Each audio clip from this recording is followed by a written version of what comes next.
bienvenue sur le plateau de Tech Invest TV. On reçoit maintenant François Flückiger. Bonjour. Bonjour.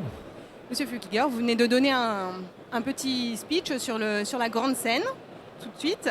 On va revenir un tout petit peu sur ce que vous avez dit. Et la première question, c'est est-ce que le projet de Tim Berners-Lee, à l'origine, il a été tout de suite bien compris par l'équipe du CERN ? Alors, non, pas vraiment. Il faut dire que Tim Berners-Lee était un génie, mais c'était pas un très grand communicant. D'ailleurs, sa première proposition, elle est connue, elle a été beaucoup diffusée. C'est un schéma avec des ronds et des carrés et des flèches. Et personne n'a jamais compris, c'est la première page, ce que c'était. Est-ce que c'était pour indiquer comment ça marcherait, le fonctionnement ? Comment on le ferait? Est-ce que c'était pour montrer à quoi ça servirait? On n'a pas compris. Donc c'était effectivement assez difficile. Et néanmoins, le CERN a eu l'intuition qu'il y avait quelque chose derrière, sans bien comprendre. Au début, il ne l'a pas appelé World Wide Web, il appelait ça système d'information pour le CERN. Au tout début, c'était compliqué. Et il y a eu des gens qui l'ont aidé à mieux traduire, à mieux expliquer ce qu'il avait derrière la tête? Alors oui, il y a une personne, un ingénieur belge, qui lui a vu l'intérêt et c'était un grand communicant. Il s'appelle Robert Caillot. Parfois il est présenté comme le co-inventeur du web, il n'a pas du tout inventé le web, mais il a su l'expliquer.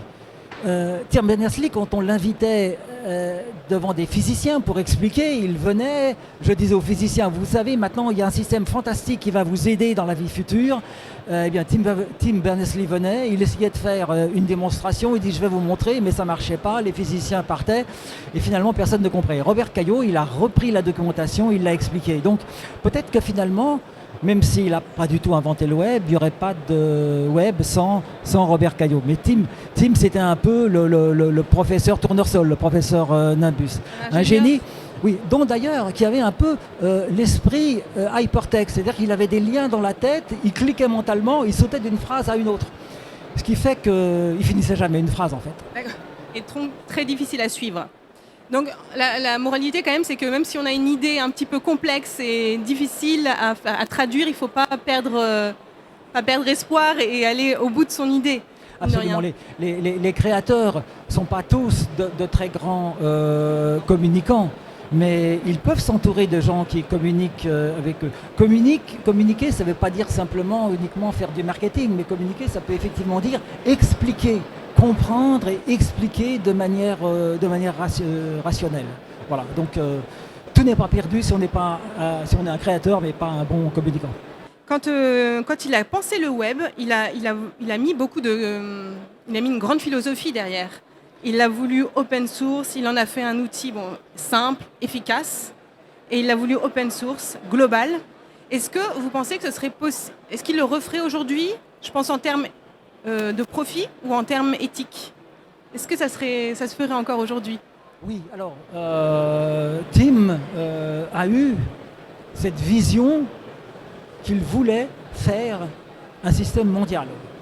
Et donc dès le départ, il l'a conçu comme un système qui soit ouvert, qui s'adapte à toutes les situations, et pas uniquement pour les scientifiques du CERN, pas uniquement pour les scientifiques, pour le monde entier. Donc dès le départ, il a mis dans la conception l'aspect global. Et rapidement, c'était pas son nom initial, mais rapidement, il a appelé ça World Wide Web. Et comme il voulait que tout le monde puisse l'utiliser, eh bien, il a décidé que ce logiciel serait mis à disposition de ceux qui voulaient l'utiliser de manière gratuite. Il y a eu un petit couac parce que finalement, sous les conseils, je pense, de Robert Caillot, dont on a parlé il y a une minute, le CERN l'a mis au départ ce logiciel disponible sous forme de domaine public. Ce qui était une erreur parce qu'on a risqué pendant 18 mois d'avoir une appropriation par des industriels.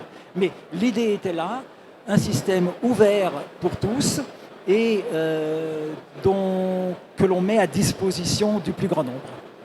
Une jolie philosophie en soi, une philosophie une philosophie humaine.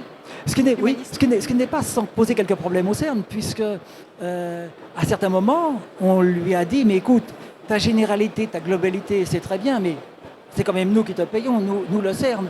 Or, on a des physiciens, ils utilisent son système, ils font des pages web. Eh bien, ton système, pour un physicien, il est incapable de gérer, d'intégrer une équation. Mais les physiciens, ils écrivent des équations sans arrêt. Il faudrait peut-être que tu mettes dans ta liste des priorités avoir les équations. Ça ne l'intéressait pas parce que c'était pas assez général.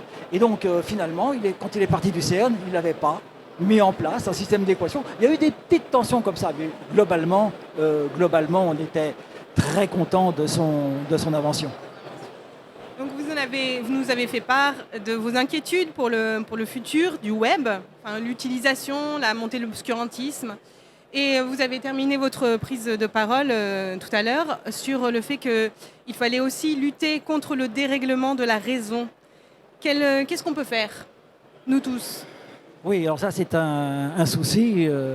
Dans Tech and Fest, il y a fête, alors j'espère que je n'ai pas gâché la fête avec un petit peu de pessimisme. Oui, on entre malheureusement depuis le début du siècle dans un siècle où les systèmes de croyance dominent les systèmes de connaissance. Les systèmes de croyance, le problème c'est que comme on ne peut pas démontrer une croyance, comme on ne peut pas la prouver par une expérience, eh bien si on veut convaincre, on utilise la force et donc on fait des guerres de religion. Alors, ce qu'on peut faire individuellement pour restaurer le profil de la science, pour combattre les mouvements anti-science, il y a différentes choses.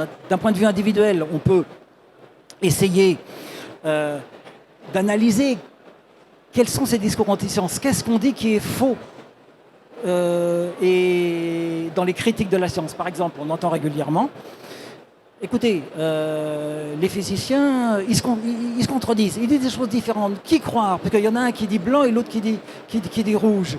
C'est pas possible, c'est pas des gens sérieux. Moi, je dis pas rouge ni blanc, je dis la Terre est plate, c'est toujours blanc, c'est la même chose, et je me contredis pas avec moi-même.